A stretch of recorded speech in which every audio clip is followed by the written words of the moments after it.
Hello दोस्तों, आप सभी का हमारे YouTube channel success life line पर स्वागत है। आज हम आपके लिए एयरपोर्ट्स 18 अक्टूबर की जो सेकंड शिफ्ट लगी थी उसका सॉल्यूशन लेके आ गए हैं। उसके अंदर जो क्वेश्चन पूछे गए थे उसके अंदर जो आंसर है वो मैं आप सभी के लिए लेके आया हूँ। मैथ साइंस कुछ भी हो वो सभी सब्जेक्ट में आपके लिए यहाँ पर लेके आया हूँ। तो आपको मैं बता दूँ, इसके अंदर पहले हम मैथ करते हैं। तो मैथ के अंदर आपको पूछा गया था कि ए दे रखा था 2i cap minus 3j plus के कैप एंड बी दे रखा था i cap J cap plus minus 3k cap.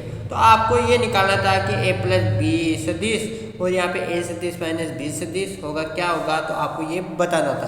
तो मैं बता दूँ, a सदिश आप क्या करोगे, इनका प्लस करोगे, यहाँ पे अगर माइनस करोगे तो आपकी जो वैल्यू आएगी वो यहाँ पे 3 आएगी। ओके, अगर आपकी वैल्यू 0 थी वो भी इसका आंसर हो सकता है। इसके अंदर क्या हो सकता है कि इसका मैग्नीट्यूड है वो यहाँ पर ऊपर नीचे हो सकता है।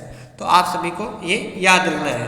इसके अंदर जो दूसरा प्रश्न पूछा गया है वो है यहाँ पे एफ एक्स, यहाँ पे एफ एक्स है वो बराबर एक्स स्क्वायर जी एक्स दे रखा था। यहाँ पे आपको डबल डेरिवेटिव करना था। आपको मैं बता दूँ, इसके अंदर अगर हम डबल डेरिवेटिव करेंगे तो x square g double derivative x plus 4x g dash x plus 2g x आपका आंसर आ जाएगा, जो कि आपके ऑप्शन के अंदर गिवन था। तो मैं बता दूं, जो भी बच्चे इसके अंदर ये करके आए थे डबल डेरिवेटिव के अंदर, वो यहाँ पर करेक्ट आंसर हो जाएगा। इसके अंदर जो हमारा तीसरा प्रश्न पूछा गया है वो है स्वतंत्र पद। आपको यहाँ पे क्या बताना था कि 2x माइनस 1/x की पावर 10 से स्वतंत्र पद का क्या बताना था, कोफिशिएंट बताना था, गुणांक बताना था कि क्या है। तो आपको मैं बता दूं, इसका जो कोफिशिएंट आएगा, आपने एन पी माइनस एम वाले फॉर्मूले को लगाए होंगे। एन माइनस एम मतलब यहाँ पे जो स्वतंत्र पद होगा उसके अंतर्गत आपने अगर ये किया है तो आपका जो आंसर है -10c5 की पावर 5 आने वाला है। इसके बाद में जो क्वेश्चन पूछे गए हैं वो क्या क्वेश्चन है, वो क्वेश्चन है कोसेस थीटा हमें दे रखा था कि causes theta plus cot theta बराबर 2/11। तो टेन थीटा हमें ज्ञात करना था। हमें क्या करना है कि कोसेस स्क्वायर थीटा जो बराबर causes 1 plus causes square theta बराबर कोट स्क्वायर थीटा होता है, हम सभी जानते हैं। तो वो फॉर्मूला यहाँ पे लगाना था और इसके अंदर टेन थीटा की वैल्यू हमें फाइंड करनी थी। तो वो कितने आ जाएगी, -44/117 इसका करेक्ट आंसर हो जाएगा। ओके, तो अब हम अगले क्वेश्चन की तरफ बढ़ते हैं, जो कि हमारा क्वेश्चन पूछा गया था कि पांचवा क्वेश्चन है। लिमिट हमें दे रखी थी x बराबर 1 और यहाँ पे x की पावर 1/5 माइनस ये करेंगे, लिमिट ये दे रखा था।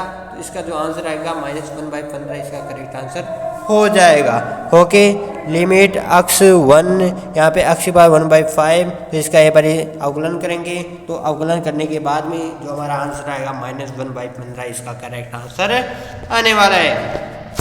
इसके बाद में जो प्रश्न पूछा गया है 1/8 फैक्टोरियल प्लस 1/9 फैक्टोरियल बराबर x/10 फैक्टोरियल, तब x का मान होगा।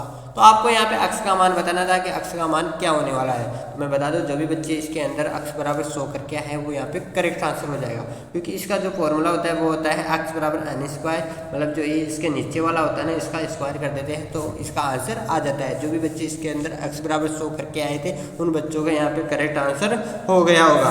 अब हम बढ़ते हैं अपने अगले क्वेश्चन की तरफ, जो कि है 80 बराबर माइनस से टाइप ऑफ मैट्रिक। तो हमें मैट्रिक का टाइप बताना था कि कैसी मैट्रिक बनेगी। तो मैं बता दूं, जो भी बच्चे अगर हम इस किसी मैट्रिक से माइनस बाहर लेने से वही मैट्रिक्स आती है तो यहाँ पे विषम सममित आयु यहाँ पे करेक्ट आंसर हो जाएगा, जो कि आपका इजी होने वाला था। इसके बाद में जो प्रश्न पूछा गया है, इसका प्रश्न पूछा गया है कि -1 से 0 1/2x प्लस 3। तो इसका आपको क्या करना था, समाकलन करना था। तो आपको समाकलन करने के बाद में इसका क्या आंसर आ जाएगा, -1/2 log 3 इसका करेक्ट आंसर हो जाएगा, जो कि आपने समाकलन किया होगा और इसका आंसर आपने प्राप्त किया होगा। इसके बाद में जो आंसर है वो है कि ए हमें दे रखा था, ए बराबर 1 2 3 4 दे रखा था, बी हमें दे रखा 3 4 सी दे रखा था 4 5 6। तब हमें क्या करना था कि A union B intersection C find out करना था। तो फाइंड करना था, तो इसके अंदर 1 2 3 4 इसका आंसर हो जाएगा। जो भी बच्चे 1 2 3 4 करके आए थे उनका यहाँ पर करेक्ट आंसर हो जाएगा। अब हम बढ़ते हैं अपने अगले क्वेश्चन की तरफ, जो कि यहाँ पे समाकलन के आपको यहाँ पे 2 समाकलन पूछे थे। यहाँ पे एक समाकलन है cot X upon sine X के पावर यहाँ पे 1/3 है, यहाँ पे dx करना था। ये क्या हो जाएगा, कोट एक्स को cos x upon sine X के फॉर्म में चेंज कर लेंगे। साइन एक्स की फॉर्म में चेंज करने के बाद में ये आ जाएगा, और इसको अगर साइन एक्स को हम t मानेंगे तो t मानने के बाद में इसका जो आंसर आने वाला है -3 साइन एक्स के पावर 1/3 प्लस सी। जो भी बच्चे इसके अंदर -3 साइन एक्स के पावर 1/3 प्लस सी करके आए थे उनका यहाँ पे करेक्ट आंसर हो जाएगा। अब हम बढ़ते हैं अपने अगले क्वेश्चन की तरफ, जो कि है केंद्र 1, -2 दे रखा था, और ये जो बिंदु दे रखा था वृत्त के ऊपर वो 3,4 से पास होता है। तो हमें यहाँ पे फाइंड करना था कि इसकी समीकरण बताओ।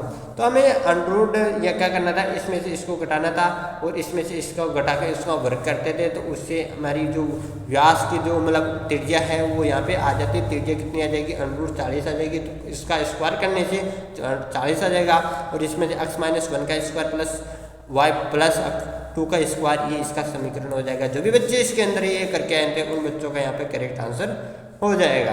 अब हम बढ़ते हैं अपने अगले क्वेश्चन की तरफ, जो कि है n माध्य अक्ष बार है। इसका n माध्य मतलब n दे रखा था, n संख्या थी, उसके अंदर माध्य उनका अक्ष बार था। तो हमें फाइंड आउट करना था कि x1 ये कितनी होगी, x1 + 1 + 2 + 2 ये कितना होगा। तो इनका माध्य हमें ज्ञात करना था।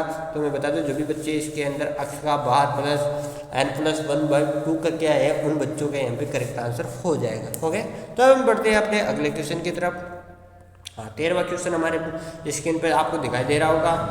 यहाँ पे है x dy + y dx बराबर x y dx। आपको दे रखा था x dy + y dx बराबर x y dx। तो आपको उत्तर निकालना था। मैं बता दूँ इनको क्या करना है, चर पृथक्करण विधि के द्वारा इसको इधर लाना था और यहाँ पे dx को बाहर निकाल लेना था, और यहाँ पे फिर x को नीचे भेज देना था, और y की जो फॉर्म आएगी वो इसको नीचे भेजकर यहाँ पे x y बराबर e⁻x यहाँ पे आंसर आ जाएगा। ओके, x y बराबर e⁻x आपका आंसर यहाँ पे आ जाएगा।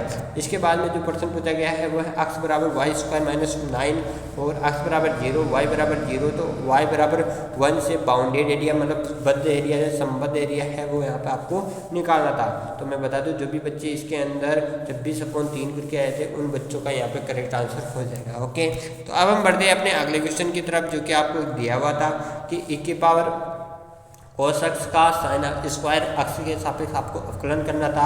उत्तर आपको क्या मतलब इसका उत्तर क्या आ जाएगा, मतलब यार ये बहुत ही सिंपल क्वेश्चन है। अक्ष e⁻ cos x है, इसका इसके नीचे मतलब ये ऊपर आएगा ये नीचे आएगा, तो इसका ऊपर कर देंगे अवकलन, इसका नीचे कर देंगे और दोनों को बट्टे के अंदर लिख देंगे। तो इसका आंसर e⁻ cos x अपन 2 cos x वो भी इसका माइनस का, वो आपका करेक्ट आंसर हो जाएगा। अब यहाँ पे हम इंग्लिश भी चर्चा कर लेते हैं। इंग्लिश के अंदर क्या क्या पूछे गए हैं। इंग्लिश के अंदर आपको यहाँ पे एक पूछा गया था डुवीज एंटोनिम्स पूछा गया था डेफिनेट। तो डुवीएस का जो एंटोनिम्स होता है वो डेफिनेट होता है, जो कि आपको ऑप्शन में गिवन भी था। तो डेफिनेट इसका करेक्ट आंसर हो जाएगा। ओके, और अगर आपको कोई भी डाउट हो तो कमेंट सेक्शन के अंदर भी आप टाइप कर सकते हो। यहाँ पे मैजेस्टिक आपको दे रखा था, मैजेस्टिक का सिनोनिम्स आपको पूछा था। तो इसका सिनोनिम्स क्या हो जाएगा, मैजेस्टिक का यहाँ पे शानदार इसका सिनोनिम्स हो जाएगा। ओके, और यहाँ पे अगर आपको पूछा है कि डिकम्पोज का क्या होता है, प्रिजर्व होता है। तो ये भी ऑप्शन के अंदर गिवन था प्रिजर्व, जो कि बच्चे यहाँ पे करके आए होंगे। इसके बाद में जो आपको मैं बता दूँ इसके जो वर्ब फॉर्म है वो पूछी गई है कि वर्ब फॉर्म ऑफ सिंपल की वर्ब फॉर्म आपको पूछी गई है। तो मैं बता दूं जो भी बच्चे इसके अंदर सिंपलिटी करके आए हैं उनका यहाँ पे करेक्ट आंसर होने वाला है सिंपलिटी, इसका करेक्ट आंसर होने वाला है। वर्ब फॉर्म ऑफ सिंपल का क्या हो जाएगा, सिंपलिटी यहाँ पे करेक्ट आंसर होगा। इसके बाद में जो पूछा गया है it the nail the end. It the nail एक आपको फ्रेज पूछी गई थी, इसके अंदर जो होगा वो होगा टू गिव, मतलब it the nail the hand क्या होगा, टू गिव। ये फ्रेज आपको पूछी गई थी। जो भी बच्चे टू गिव करके आए थे वो यहाँ पे करेक्ट होंगे। इसके बाद में चट्टी पूछी गई थी मतलब यहाँ पे did she her father then into her room. Did she her father मतलब them into the her room. तो इसके अंदर जो होगा नो सुनर, क्योंकि नो सुनर क्यों है, यहाँ पे देन का पेड़ दे रखा है, देन दे रखा है, तो नो सुनर देन इसका करेक्ट आंसर हो जाएगा।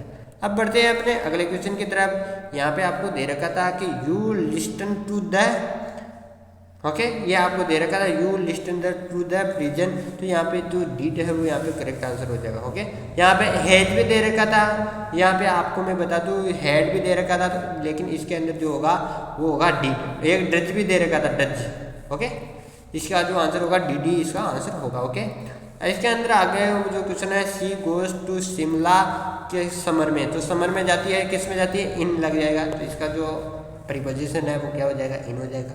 जो भी बच्चे इन करके आए थे उन बच्चों का यहाँ पे करेक्ट आंसर हो जाएगा। ओके, अब 9वां क्वेश्चन आता है, जो क्वेश्चन है ओके वो क्वेश्चन पूरे हो गए। अब हम यहाँ पे कुछ और देख लेते हैं। इंग्लिश टू बीच ये हमने कर लिया, ये कर लिया। अब 10वां क्वेश्चन है, वो है she said to her are you coming the party, तो इसका आपको क्या करना था, आपको एक्टिव वॉइस से पैसिव वॉइस बनाना था। तो एक्टिव वॉइस दे रखा था, मतलब नरेशन दे रखा था, मतलब आपको यहाँ पे जो दे रखा था वो दे रखा है, मतलब डायरेक्ट इनडायरेक्ट का पर्सन था कि she said to her are you coming to the party, तो आपको यहाँ पे she asked her whether she was coming, तो यहाँ पे आपको ये कर देना था कि वेदर आपको यहाँ पे लगाना था शी वॉज कमिंग। ओके, आज के साथ वेदर लगता है वो, या इफ भी आप यहाँ पे कंसीडर कर सकते हो, आप मान सकते हो, लेकिन उसके अंदर आपको वेदर ही दिया होगा तो आपको वेदर ही लगाना था। इसके बाद में जो प्रश्न पूछा गया, my father has written these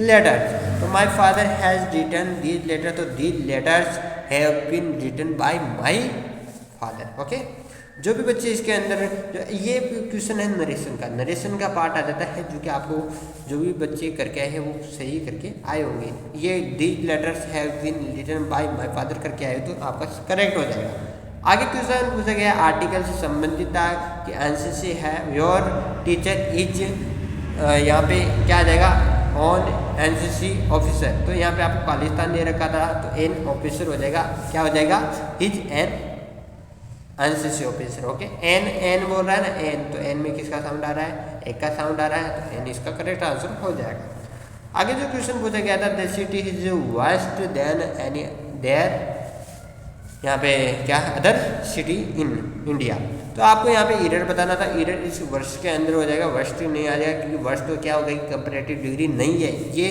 कौन सी डिग्री हो जाती है, ये सुपरलेटिव डिग्री हो जाती है, लेकिन यहाँ पे हमें कंपैरेटिव डिग्री चाहिए, तो यहाँ पे कंपैरेटिव डिग्री वर्ष ही होगी, तो यहाँ वर्ष होगी, तो ये यहाँ पे इनकरेक्ट हो जाएगा। ओके, आगे हमें पूछा गया था ही इज लिविंग, यहाँ पे ही दे रखा था, हैज बीन दे रखा था, और यहाँ पे हैड सिंस ही वाज 15, तो यहाँ पे सिंस दे रखा है तो हमें सिंस के अनुसार यहाँ पे हैज बीन करना होगा। यहाँ पे हिज दे रखा था तो हमें हिज नहीं करना था, क्योंकि जो हमारा सिंस या फोर आता है तो उसके पहले हम हैज बीन या हैज लगाते हैं। ओके, अब अगला जो क्वेश्चन पूछा गया है वो I have not send any letter to him since my father has died, I have not send any letter to him since my father has died, तो आपको यहाँ पे एरर बताना था कि इसके अंदर एरर क्या होगी, तो यहाँ पे हैज डाइड है वो नहीं होगा, क्योंकि हैज डाइड मर चुका नहीं होता है, यहाँ पे हैज को हटा देंगे तो यहाँ पे डाइड ही मतलब वर्ब की सेकंड फॉर्म में आती है। ओके,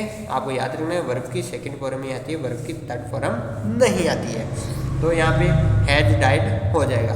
ओके, मतलब हैज डाइड रह रखा है तो आपको ये समझ देना है कि हैज को यहाँ पर हटा लेना है। अब अगला जो क्वेश्चन आता है वो फिजिक्स का लेवल आ जाता है, फिजिक्स के क्वेश्चन आ जाते हैं 18 तारीख को जो आपकी सेकंड शिफ्ट लगी है, उसके अंदर पूछा गया था बल्क मॉड्यूलस होता है उसका व्युत्क्रमानुपाती क्या है, तो बल्क मॉड्यूलस होते हैं तो उसका व्युत्क्रम संपीड़िता हो जाती है, संपीड़िता। ओके, आपको दिखाई दे रहा होगा डेस्क स्पॉट पर, नहीं दिखाई दे रहा हो तो मैं आपको यहाँ पर लिख के भी बता, संपीड़िता इसका करेक्ट आंसर हो जाएगा। नेटा होता है चायनता गुणांक होता है कि निर्भरता है, तो चायनता गुणांक की निर्भरता किससे है, तो यहाँ पे प्रकृति पर हो जाएगा, जो प्रकृति होती है उसकी प्रकृति क्या है, नेचर क्या है, उस पर ये डिपेंड करती है। अगला जो क्वेश्चन पूछा गया है वो हमारा क्वेश्चन है कि अक्स अपॉन √d दे रखा है और यहाँ पे आपको क्या दे रखा था, बल दे रखा था, अब बराबर क्या दे रखा है, अक्स अपॉन √d, ओके, आपको अक्ष की विमा बतानी थी, तो अक्ष की विमा इसकी क्या हो जाएगी, m की पावर 3/2, l की पावर -1/2, t की पावर -2।